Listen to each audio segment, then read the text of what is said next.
ठीक है शुभम, अब आगे बढ़ते हैं। हमारा जो आखिरी सेगमेंट है Q&A सेगमेंट, उसकी तरफ बढ़ते हैं। कई सारे सवाल हैं जो आ रहे हैं। सबसे पहले रितु सिंह का सवाल लेते हैं। रितु पूछ रही है कि hello sir, could you please share your views on power finance corporation PFC को लेकर के ये जानना चाहती हैं, आपका क्या व्यू बन रहा है शुभम। वैसे इन्होंने, रितु, अगर आप अपना जो आपके लेवल्स हैं या जो एवरेज प्राइस है आपकी, उसमें अगर आप वो मेंशन कर दें, अपना एक व्यू बता दिया करें कि कितने समय का आपका व्यू बन रहा है, क्या आपकी बाइंग प्राइस है, तो थोड़ा सा जो एडवाइस है वो थोड़ी सी एक्यूरेट हो जाती है वहां पर। जी शुभम। देखिए रितु जी, अगर आप देखोगे तो पीएफसी लास्ट ये ईयर के फरवरी से कंसोलिडेशन फेजेस पे है। ठीक है। कंपनी में हमेशा एक साइकिल मेंटेन होती है। हमेशा कंपनी डाउन साइड से फिर एक बार अपसाइड जाती है, अपसाइड से वापस एक डाउन साइड आती है। तो पावर सेक्टर एक ऐसा था कि जो लास्ट 2020 से लेके 2023 तक एक बहुत पॉजिटिव अपसाइड पे थी। उसके बाद से अगर आप देखोगे लास्ट 1.5 ईयर 1 ईयर से जो पावर सेक्टर, जैसे अगर आप देखोगे जेएसडब्ल्यू एनर्जी देख लो या पीएफसी देख लो, ये एक ऐसे काउंटर्स है जो अभी कंसोलिडेशन फेजेस पे है। तो ये एक ऐसा बाइंग अपॉर्चुनिटी होता है जिसमें आपको कंटिन्यूअसली बाय करके उसे होल्ड करना है और कंपनी के फंडामेंटल्स पे ट्रस्ट करना है अनटिल एंड अनलेस जब तक कंपनी में एक बहुत बड़ा चेंज ना आ जाए या कोई बहुत बड़ा इशू ना आ जाए। मुझे ऐसा लगता है कि पीएफसी में अभी भी एक बहुत स्ट्रॉन्ग अपसाइड मेंटेन है। 520 का लेवल्स को आप अभी भी एज अ टारगेट सोच के होल्ड कर सकते हो और 370 का एक डाउनसाइड स्टॉप लॉस मेंटेन रख सकते हो। चलिए ठीक है रितु, आपके लिए दोनों अपसाइड और जो टारगेट्स हैं दोनों आपको शुभम ने बता लिए। आप काम करिए, आपका क्या व्यू बन रहा है उसके हिसाब से भी थोड़ी सी आपको रिसर्च करनी चाहिए। खैर, आपको एक जो रेंज है वो कहीं ना कहीं शुभम ने यहाँ पर बता दिया है। शुभम, अगला जो सवाल है वो हिमांशु राय का है। हिमांशु पूछ रहे हैं कि अभी फार्मा स्टॉक्स में इन्वेस्ट करने पर आपकी क्या राय है, और डॉक्टर रेड्डी में इन्वेस्ट किया जा सकता है या नहीं अभी के लिए। देखिए अंकित जी, मुझे ऐसा लगता है कि फार्मा कंपनीज अभी भी अच्छे वैल्यूएशंस पे है।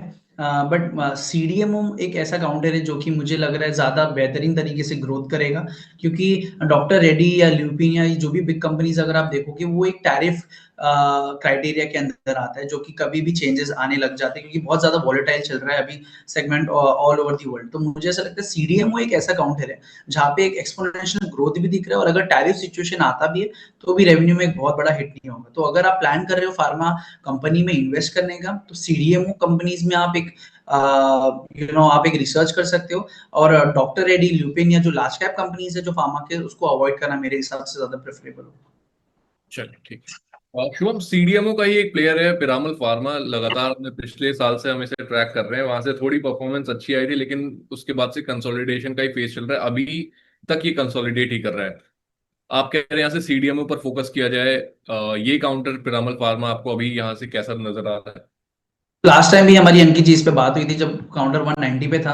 तभी भी मैंने आपको बताया था कि ये काउंटर में आप एक अच्छा इन्वेस्टमेंट कर सकते हो। इसके पीछे रीजन ये है कि कंपनी सीडीएमओ बिजनेस अनाउंस तो की थी कंपनी ने, बट कंपनी का रियल काम जो है या जो रियल रेवेन्यू जो आने वाला है कंपनी का, वो फाइनेंशियल ईयर 2026 के फर्स्ट हाफ से आने वाला है। तो अगर हम पहले ही एंट्री कर लेते ये लेवल्स पे तो हमको आने वाले टाइम में एक स्ट्रॉन्ग रैली दिखेगी जो कि ओवरऑल इन्वेस्टर्स का वेल्थ बनाएगी।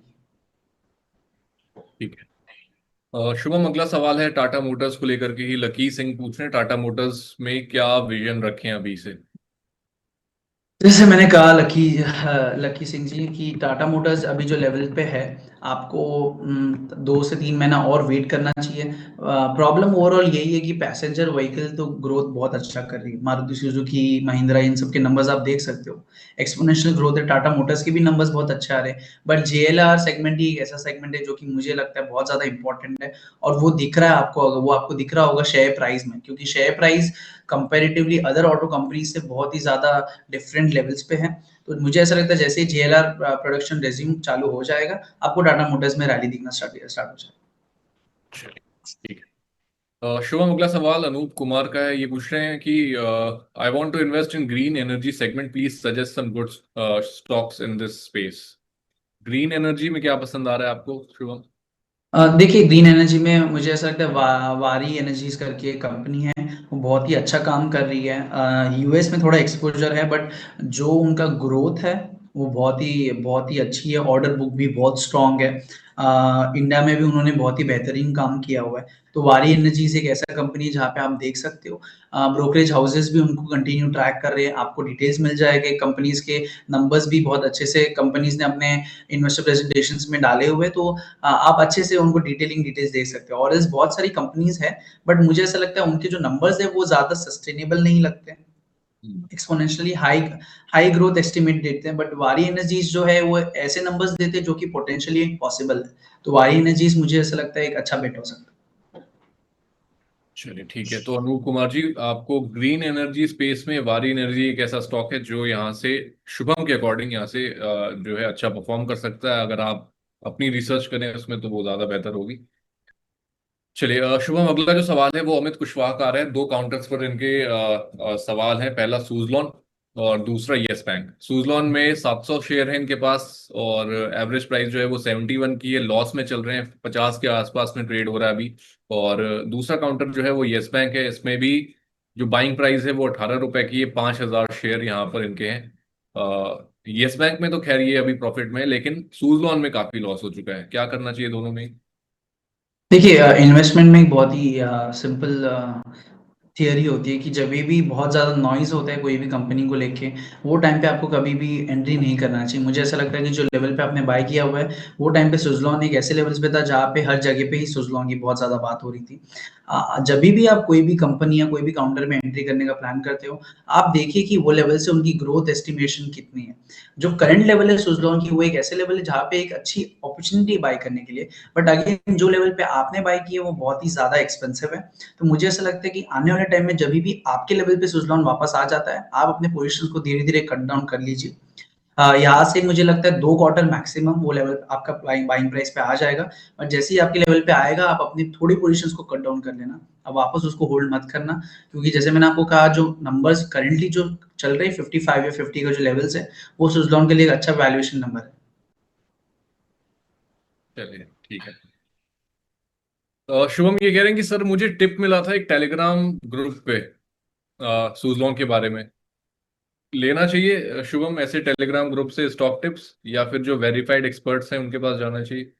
सर एग्जैक्टली अगर आप ये न्यूज़ चैनल पे हो या ये लाइव देख रहे हो, राइट, तो इसके पीछे जैसे हम आपको हमेशा गाइड करते रहेंगे कि आपको क्या करना चाहिए, नहीं क्या करना चाहिए। जैसे अभी किसी कोई क्लाइंट ने पूछा कि कौन से कंपनीज में हमको रिन्यूएबल कंपनीज भी देखना चाहिए, तो बहुत सारी कंपनीज है, बट हम हमेशा आपको गाइड करते हैं कि कौन सी कंपनीज आपको एक ट्रू गाइडेंस देती है, कौन सी कंपनीज आपको ट्रू गाइडेंस नहीं देती। और यही इन्फॉर्मेशन आपको टेलीग्राम पेजेस से कभी नहीं मिलेगी, क्योंकि वो डायरेक्टली आपको लेवल्स दे देंगे।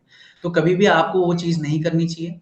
आपको नॉलेज गेन करनी चाहिए, और जितना ज़्यादा हो सके उतना ज़्यादा टीवीज़ में या न्यूज़पेपर से नॉलेज कंटिन्यू गेन करती रहनी चाहिए। बिल्कुल सही कहा शुभम आपने। जैसा कि अमित जी सुन लिया आपने, टेलीग्राम से कोई भी स्टॉक टिप नहीं लेनी है। हम लगातार इस तरीके के एजुकेशनल कंटेंट आपके साथ शेयर करते हैं, आपको अवेयर करने का काम करते हैं। अलग अलग प्लेटफॉर्म्स के थ्रू हम ये काम करते हैं, और इसीलिए थोड़ा स्टॉक टिप से बचें, दोस्तों से ना पूछें, किसी टेलीग्राम ग्रुप को ज्वाइन ना करें। बहुत सारे वेरीफाइड एक्सपर्ट्स हैं, जैसे कि अभी आपके सामने शुभम मौजूद हैं। इनके अलावा भी हम कई सारे एक्सपर्ट्स के साथ लगातार बातचीत करते रहते हैं। तो आप इन शोज के साथ जुड़िए। देखिए, कोई पैसे नहीं लग रहे, फ्री ऑफ कॉस्ट है। तो इन शोज के साथ जुड़िए, एक्सपर्ट से एडवाइस लीजिए, और कहीं ना कहीं आपका ही पैसा है तो उसको बचा के रखिए थोड़ा। Shubham ji, thank you so much आज हमारे साथ जुड़ने के लिए, यस, अपना समय देने के थैंक लिए। यू। बहुत कॉन्वर्सेशन थी, सबके सवाल हमने ले लिए, और जो भी फीडबैक होगा मैं आप तक जरूर पहुंचाऊंगा। Thank you so much. ज़रूर, ज़रूर Ankit ji, thank you so much.